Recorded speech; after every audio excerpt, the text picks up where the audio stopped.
Soul-i 125. Ang problema nito, hindi nagcha-charge yung battery. So hindi nagkakarga hanggang ma-drain. So unang assumption ko may problema tayo sa rectifier, pero nung chinek ko, ayan, may problema siya sa wiring kabuuan. Mga top na wire na naglo-lose contact.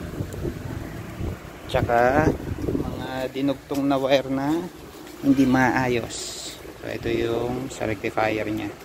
So hindi maayos. Merong binaypass na linya na hindi dinouble check. Nandito lang yung putol. So sana dinugtong na lang to, hindi na binaypass. So yan, tsaka itong mga nasugat na wire. So ayusin natin yan. So sana gumagana pa itong rectifier niya. Wiring lang yung problema para walang palit pyesa. So yan, ayusin natin to. Tsaka syempre lilinisin yung wiring.